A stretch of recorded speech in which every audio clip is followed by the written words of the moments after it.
طریقے سے اس وضاحت سے ہمیں نہیں مل سکا، سو میں نے کہا میں یہ فائدہ اٹھاتے ہوئے آپ سے وہ دو سوالات پوچھتا چلوں گا۔ سامعین یہاں پہ لیتے ہیں چھوٹا سا وقفہ، اور وقفے کے بعد واپس آئیں گے، ہمارے ساتھ رہیے گا، کہیں نہ جائیے گا۔ دس از ایڈریس شو اور میں ہوں Ali Khan, director of Pakistan first. کون ہے خادم اور کون ہے مخدوم، سچائی کیا ہے اور جھوٹ کیا، آخر ہمیں کیا کرنا ہوگا پاکستان کی ترقی کے لیے۔ آئیے زندہ کرتے ہیں اپنی سوچ کو، یہ ہے دی ایڈیٹر شو، سخن دل نواز، جام پرسوز۔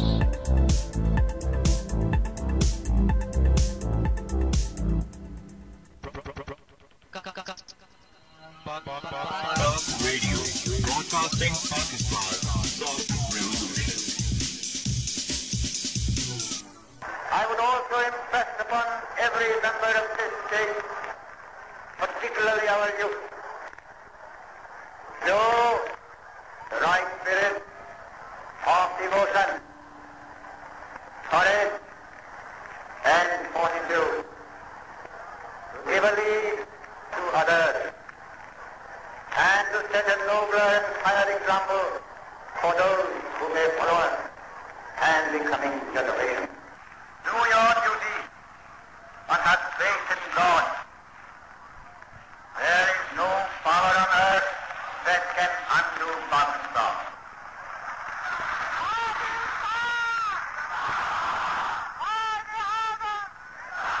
ساحل دریا پہ میں ایک رات تھا محو نظر، گوشہ دل میں چھپائے ایک جہان اضطراب، شب سکوت افزا، ہوا آسودہ، دریا نرم سیر، تھی نظر حیراں کہ یہ دریا ہے یا تصویر آب، جیسے گہوارے میں سو جاتا ہے طفل شیر خوار، موج مستر تھی کہیں گہرائیوں میں مست خواب، رات کے افسوں سے طائر آشیانوں میں اسیر، انجم کم ذو گرفتار طلسم ماہتاب، دیکھتا کیا ہوں کہ وہ پے کے جہاں پیما خضر، جس کی پیری میں ہے مانند سحر رنگ شباب، کہہ رہا ہے مجھ سے اے جویائے اسرار ازل، چشم دل واہ ہو تو ہے تقدیر عالم بے حجاب۔ دل میں یہ سن کر بپا ہنگامہ محشر ہوا، میں شہید جستجو تھا یوں سخن گستر ہوا، اے تیری چشم جہاں بھی پر وہ طوفاں آشکار، جن کے ہنگامے ابھی دریا میں سوتے ہیں خاموش، کشتی مسکین و جان پاک و دیوار یتیم، علم موسیٰ بھی ہے تیرے سامنے حیرت فروش، چھوڑ کر آبادیاں رہتا ہے تو صحرا نورد، زندگی تیری ہے بے روز و شب و فردا و دوش، زندگی کا راز کیا ہے، سلطنت کیا چیز ہے، اور یہ سرمایہ و محنت میں ہے کیسا خروش، ہو رہا ہے From the east to the west, north to the south, around the world 24/7. Pak Radio, broadcasting Pakistan's soft revolution. 24/7. کون ہے خادم اور کون ہے مخدوم، سچائی کیا ہے اور جھوٹ کیا، آخر ہمیں کیا کرنا ہوگا پاکستان کی ترقی کے لیے۔ آئیے زندہ کرتے ہیں اپنی سوچ کو، یہ ہے دی ایڈیٹر شو، سخن دل نواز، جام پرسوز۔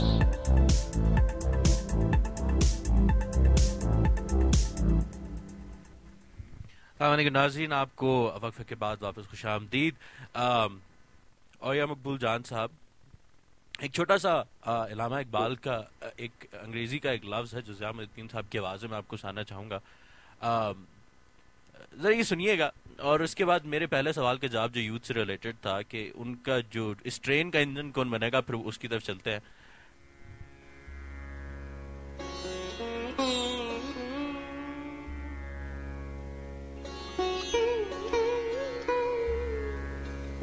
Come, O love, O mystery of our hearts. Come, you who are all our strivings and our achievements. These creatures of dust have grown old. Create a new Adam from this our clay.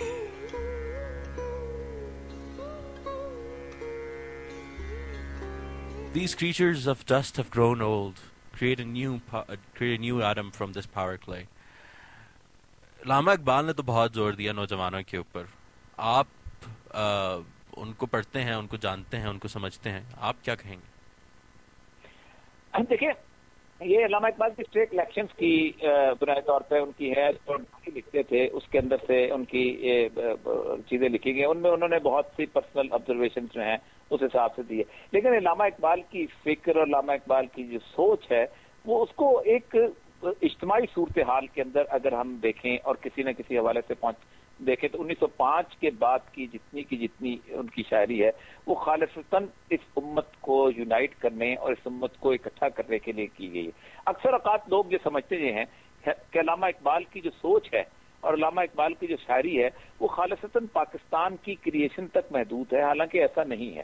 وہ علامہ اقبال نے وطنیت کا تصور جو پاکستان کے لیے دیا تھا وہ بنیادی طور پر تصور کو جی اس تصور کو علامہ اقبال نے صرف اس لیے دیا تھا کہ اس وقت تک نیشن سٹیٹس جو تھیں وہ وجود میں آ گئی تھی. آپ حیران ہوں گے کہ دنیا پوری میں جو نیشن سٹیٹس کا کانسیپٹ ہے یہ 1920 میں آیا ہے. 1920 میں پاسپورٹ بنا ہے اور اس کو ویلتھ آف نیشن میں پیش کیا گیا اور 1926 کے اندر ویزا ریگولیشنز بنے ہیں.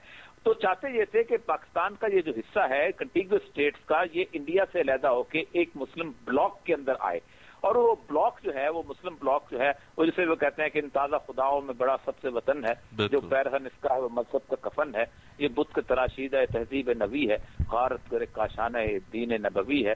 اور وہ جو اس کے نیل کے ساحل سے لے کے تابخا کے کاشکر والی بات, کیونکہ بنیادی طور پہ ان کے سامنے وہ پورے کا پورا ویسٹ کا پلان ان کے سامنے موجود تھا کہ 1911 کے اندر مسلم امہ کو کاٹ کر حصے بکھرے کیے گئے صرف اس لیے کہ تیل نکل آیا تھا, اور وہ چاہتے یہ تھے کہ اگر خلافت عثمانیہ جو ہے مضبوط رہی اور تیل کی دولت ان کے پاس آئی تو یہ پوری دنیا کے اوپر اتنی بڑی طاقت ہوگی اور یہ مسلمانوں کے ہاتھ میں ہوگی. اسی لیے مسلمانوں کو ایک جیسے نقشے کو رکھ کے کیک کی طرح کاٹا جاتا ہے. یہ عراق ہے, یہ لبنان ہے, یہ شام ہے, یہ سعودی عرب ہے, یہ فلاں ہے, یہ عراق ایران ہے, اس طرح کاٹ دیا گیا تاکہ ان کی ایک طاقت مجتمع نہ ہو سکے.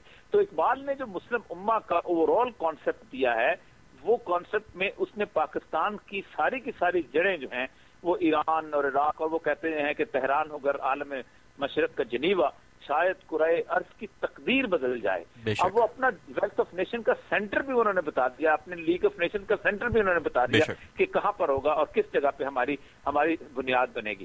اب وہ سوچ اور اس کے اندر پھر انہوں نے ایک الیبریشن, پھر ان کے جو خطبات ہیں اس کے اندر تو انہوں نے شرائط کا ایک سسٹم بنایا. اب دیکھیں نا, آج ساری دنیا یہ کہتی ہے کہ جی کس کی فقہ کو نافذ کریں اسلام کے اندر, ٹھیک, کس اسلام کو نافذ کریں. کوئی یہ نہیں کہتا کس جمہوریت کو نافذ کریں. دنیا کے اندر کم از کم 32 قسم کی جمہوریتیں, امریکہ کی اور ہے, فرانس کی اور ہے, انڈیا میں اور ہے, برطانیہ میں اور ہے, لیکن اس پہ کوئی اختلاف نہیں کرتا, کوئی اس میں چیختا نہیں. کمیونزم کی کم از کم 50 کے قریب شکلیں انٹرپریٹیشن تھیں. ٹراٹسکی کی اور تھی, لینن نے کچھ اور پیش کی, پرولٹری ڈکٹیٹرشپ کچھ اور تھی, ماؤ کا اپنا سسٹم تھا, کیوبنس کمیونزم بالکل اور تھا. کوئی نجی ملکیت بلیو کرتا تھا, کوئی نہیں بلیو کرتا تھا, کوئی اسٹیٹ انٹرونشن بلیو کرتا تھا, کوئی نہیں کرتا تھا. رابرٹ اوین بلیو کر. اب قومیں جب ایک یونٹی میں آتی ہیں تو خود بخود کنسنسس بلڈ کرتی ہیں, اور وہ نہیں چاہتے کہ مسلم امہ کو یا کسی بھی ملک کے اندر ایک مسلمان جو ہیں وہ ایک یونٹی کی آ کے کنسنسس پیش کر سکے.